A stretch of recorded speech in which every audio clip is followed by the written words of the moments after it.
Mr. President, I rise with my good friend from Tennessee to discuss some truly landmark legislation we'll be introducing later today.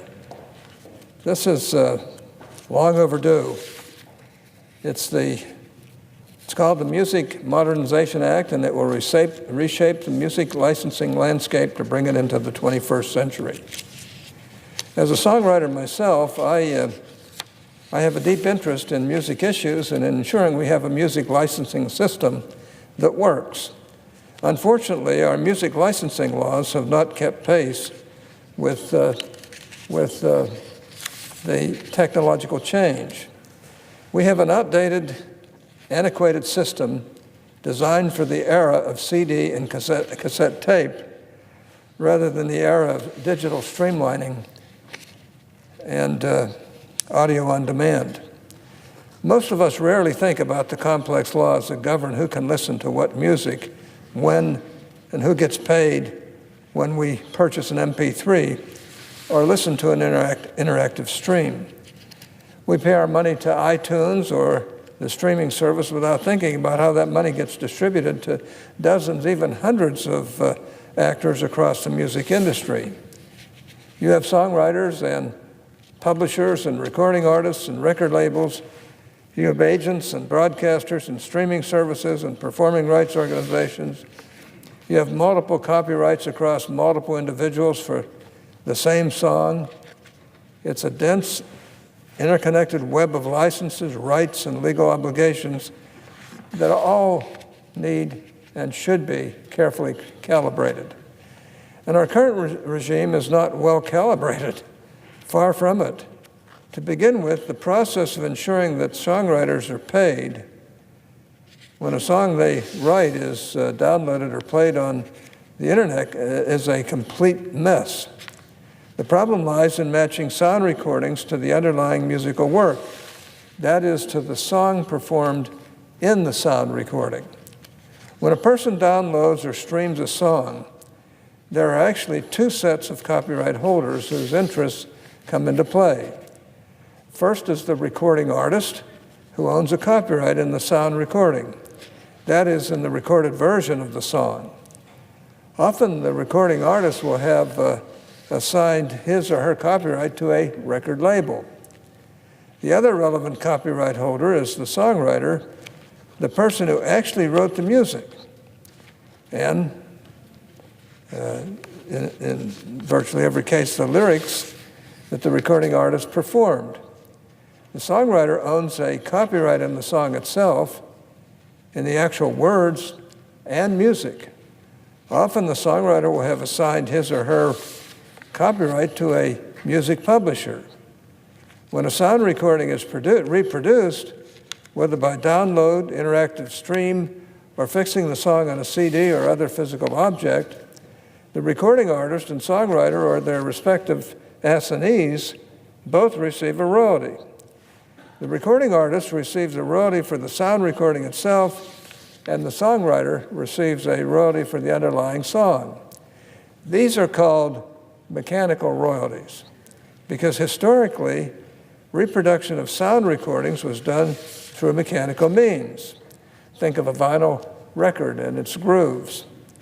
There's also a second type of royalty that comes into play when a song is performed publicly, such as on the radio at a concert or over a digital transmission service like Pandora. This type of royalty is called, sensibly enough, a public performance royalty, and just like the mechanical royalties, it is paid to both the recording artist and the songwriter or their assignees. As I said earlier, the problem lies in matching the sound recording to the underlying musical work. That is, in determining who should get paid when an individual downloads a song or listens to an interactive stream. Figuring out the recording artist is pretty easy. When digital music services play music, they play sound recordings. They play a song recorded by Taylor Swift or Jay-Z or Garth Brooks, or they offer the sound recording for download. In either case, determining who recorded the song is straightforward. Figuring out who the songwriter is, however, can be much more complicated. A recording artist may play 10 different songs by 10 different songwriters on a single album, or 10 separate writers may have contributed to a single song, with each entitled to a cut. And unlike with recording artists, it's usually not apparent from the sound recording itself who the songwriter is. Of course, the recording artist or the record label, if the recording artist has assigned his or her rights to a record label, may know who the songwriter is, but not always, and it's simply not feasible for digital music providers to independently track down every individual songwriter for the millions of songs they offer over their services. The problem of unmatched works, that is, works for whom the sound recording has not been matched to the underlying songwriter, creates significant difficulties for both digital music providers and songwriters. Start with digital music providers. By law, these services are required to pay mechanical royalties to songwriters for interactive streams and digital downloads. But if they don't know who the relevant songwriter or publisher is, they can't pay the royalty. This exposes digital music providers to significant liability if the songwriter or publisher later appears and asserts its rights. At the same time, songwriters get short shrift because they don't get paid when they're supposed to be. Streaming services play their songs, and digital platforms offer their songs for download without paying the required royalties. As you can see, this is a complicated system. It's a bad situation all around. That's where the legislation Senator Alexander and I are introducing today comes into play. Our bill, the Music Modernization Act, creates a blanket mechanical license for digital music providers. This license, which will be administered by a mechanical licensing collective, will enable digital music providers to obtain a single mechanical license for the music they play, rather than having to individually seek out songwriters and publishers. Services that obtain the license will receive liability protection.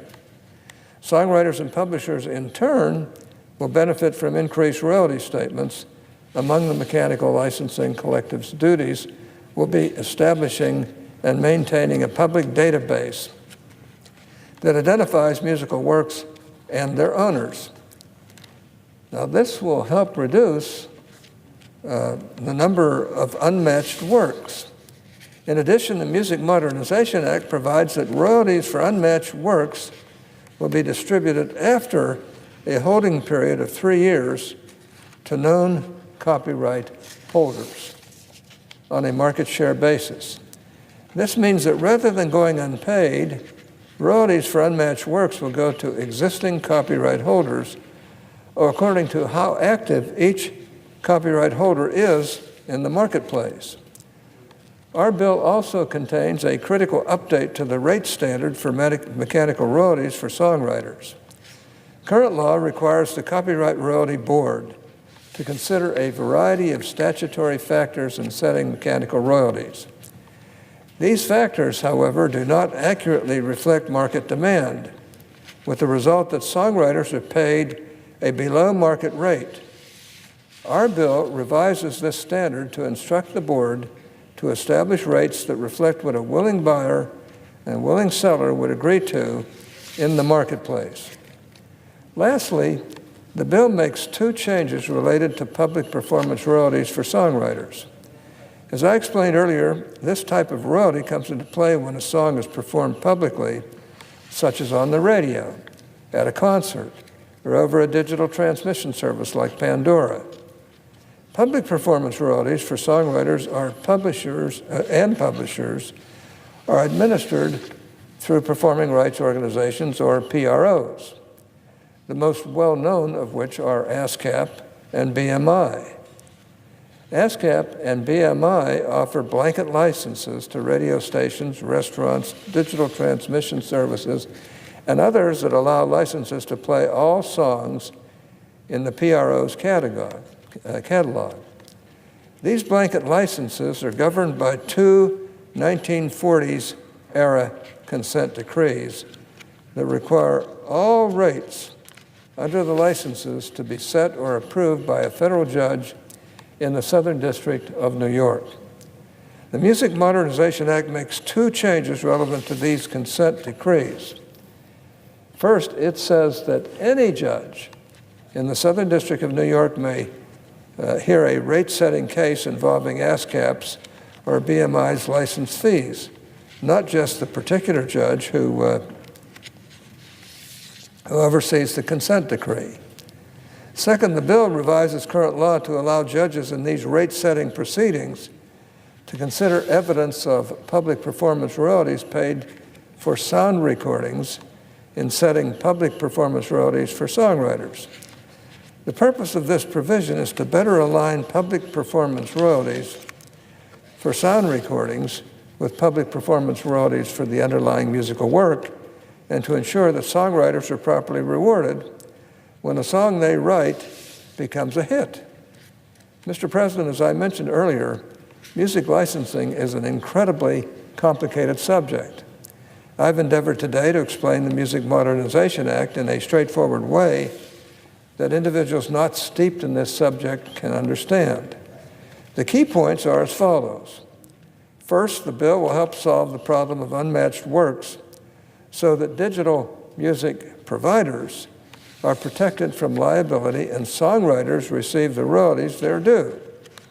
Second, the bill will better align royalties for songwriters with royalties for recording artists and with market demand.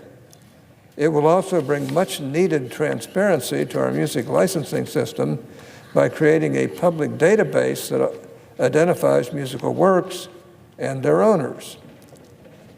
I'm pleased to report that our bill has broad support across the music industry, which is a tremendous thing. One of the things that makes this legislation such a breakthrough is that we've been able to get the songwriting side of the industry, the songwriters and their representatives in all these matters, in the publishing and PRO community, on board with the recording and distribution side of the industry, the record labels and digital music providers. Indeed, Mr. President, I don't think I've ever seen a music bill that has such broad support across the industry. All sides have a stake in this, and they've come together in support of a common sense consensus bill that addresses challenges throughout the music industry. Introduction is just the start of the process. Bill's chances as they move through markup and floor consideration, and there are some outstanding issues in the latter part of the bill that remain to be resolved with broadcasters. I'm committed to working through these issues as the bill moves forward so that we have the broadcast or the broadest consensus possible. I said at the outset, Mr. President, that I'm a songwriter myself. I have a deep and abiding interest in these issues. These matters are personal to me. They're also an important part of my legacy. But I'm relatively unknown, and I don't expect to make a lot of money out of the music industry. But I am deeply interested in this and making sure that those who do create these wonderful musical subjects really are treated more fairly than they are today. I fought long and hard for strong copyright protections my entire time in the Senate. I passed a number of landmark copyright bills, from the Copyright Term Extension Act to the Digital Millennium Copyright Act to the Family Movie Act. The Music Modernization Act is another in that long line of landmark legislation. In fact, Mr. President, I view it as the capstone of my work on copyright. I say that, Mr. President, because I want my colleagues to know how important this bill is, not just to me, but to my friends. And I want my friends in the industry to know how important this bill is to me as well. I have less than a year left in this body, and one thing that I'm dead set on is enacting this bill into law before I leave. I hope my colleagues will join me in supporting and sponsoring this bill. The music we create in our country is an important part of our culture and of the message we carry to the rest of the world. Let's do everything we can to ensure we have a music licensing system that's fair, That rewards creativity, and that creates the right incentives to write, perform, and sell music. That's exactly what the Music Modernization Act will do. I have a partner in this business of trying to get this bill through, and that's the great senator from the state of Tennessee, Lamar Alexander, who himself is a very accomplished musician. He's a great piano player, and he's a great friend, and he understands these issues as much, if not more, than anybody else I know in the Congress of the United States. And I just feel very indebted to him and blessed to have him as one of the people who will be working with me on this matter. With that, I yield the floor. Mr. President. Senator from Tennessee. Mr. President, I want to thank the senator from Utah for his leadership. He is not only the senior Republican senator and the former chairman of the Judiciary Committee, which will hear this legislation, and chairman of the Finance Committee, he's a songwriter himself. And not just a songwriter, he has a platinum record, and he has a gold record, and he has another one that might become gold. So he knows what he's talking about. And I think for all of us in the Senate, that when Orrin Hatch says that in his 40 years or so here, or his years here, more than any other Republican senator, that this is the capstone of his career and his work on copyright, and it's personally important to him. I think that means something to the rest of us here. I think that means that among all of the other issues here, that we're going to pay more attention to this, and we're going to work hard to pass it. And I hope it means something to those outside this chamber, the songwriters themselves, the digital music companies, the music publishers, the broadcasters. This is something we intend to do. We intend to make this a law because it is right to do it, because the songwriters aren't being treated fairly, and because it's important to Senator Hatch, whom we respect. And when Senator Hatch stands up on the floor and says, I've been working since 1977 on copyright issues, and we know how many important issues he's dealt with, and he says this is the capstone of all those issues, we should pay attention to that, and we should deal with it. And I think we will be able to deal with it because we start off with very strong bipartisan support. This afternoon, Senator Hatch and I will file the Music Modernization Act here. We'll begin with 8 members of the Senate, including Senator Hatch, of course, is the lead sponsor. I'll be there.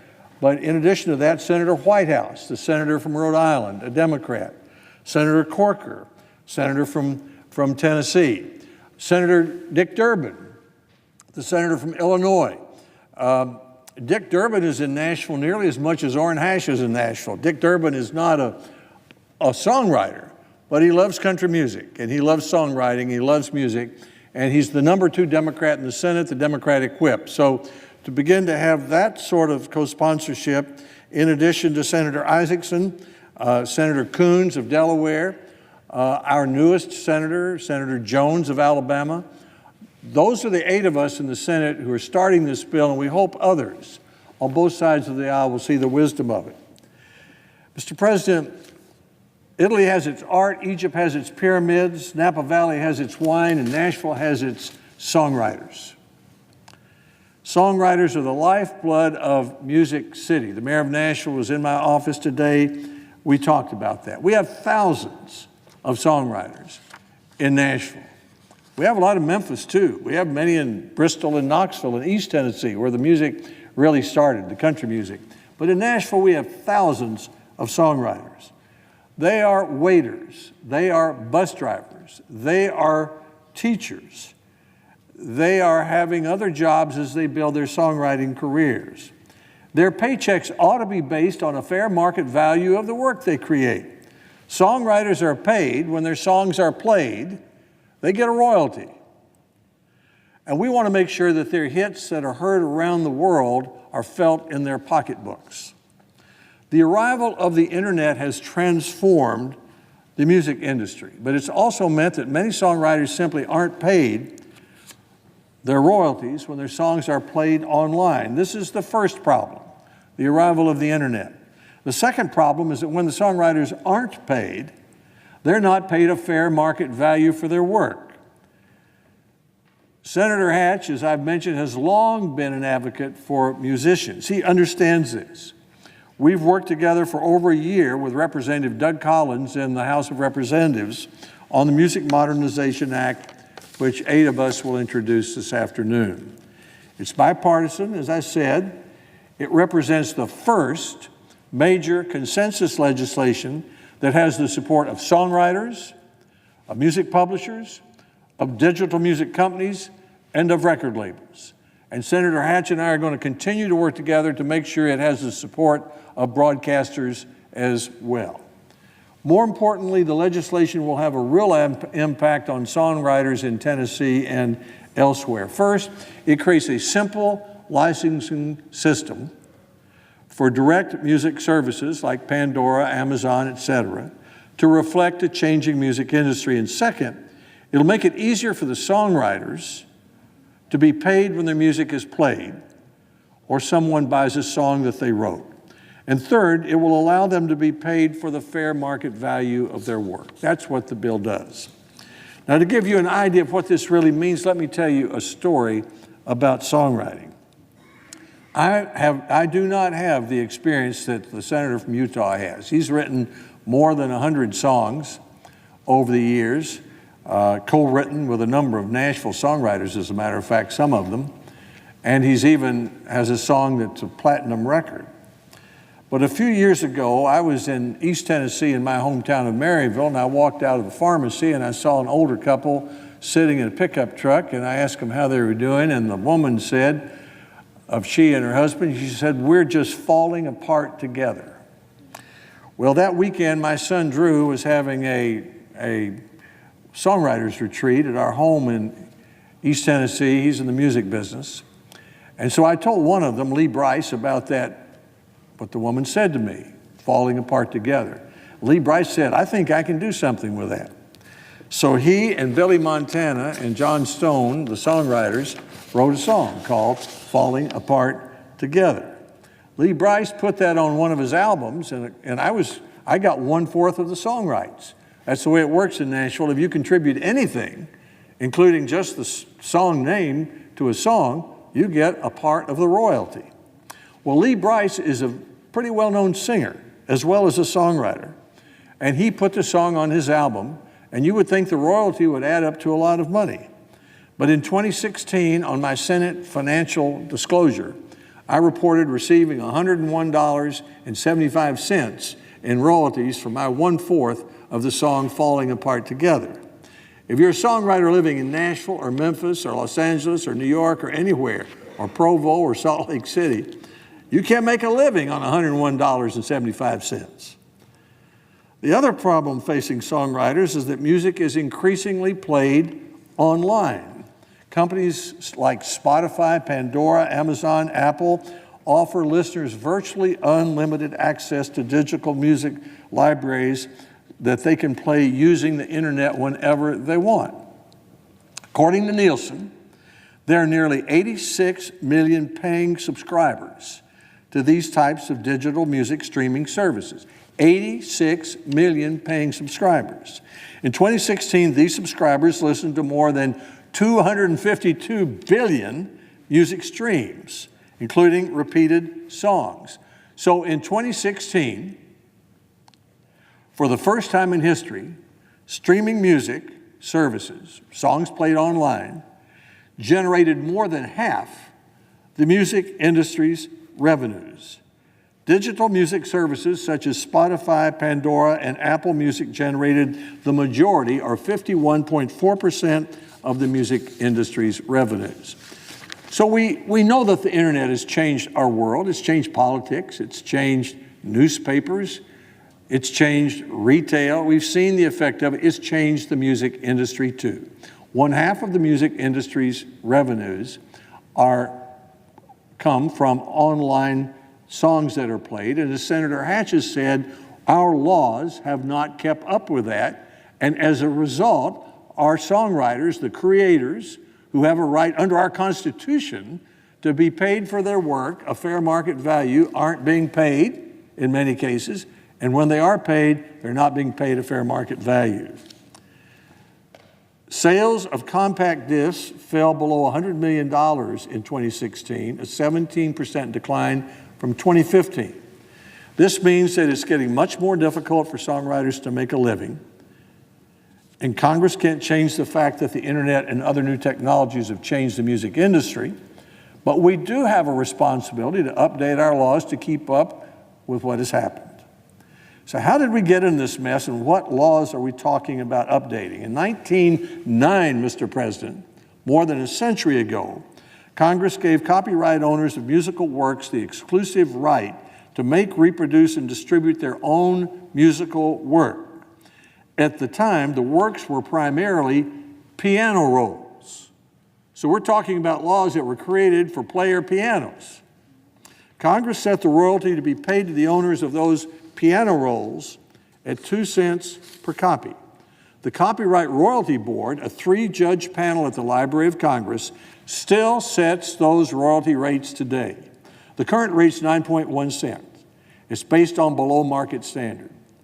Another problem is that ASCAP and BMI, Senator Hatch mentioned this, the 2 largest performance rights organizations, are subject to a 76-year-old consent decree with the Department of Justice.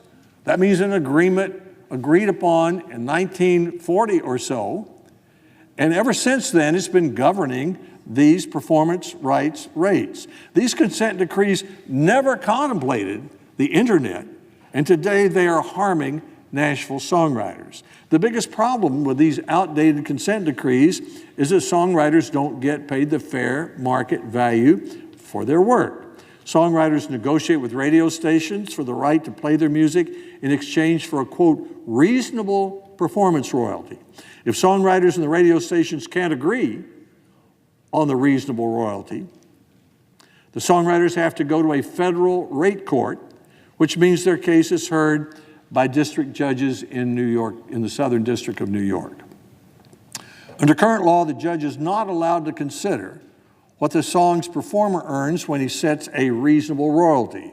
The Music Modernization Act changes that by allowing ASCAP and BMI to present new evidence about the fair market value of the songwriter's work, like what a performer might earn, to a federal rate court judge when there's a dispute about royalty rates.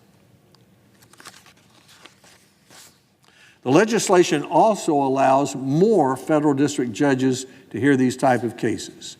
The music industry has changed dramatically in the past 109 years. It's time to update our music licensing laws to ensure songwriters can continue to make a living. Now, what the Music Industry Act does to solve the problem is this.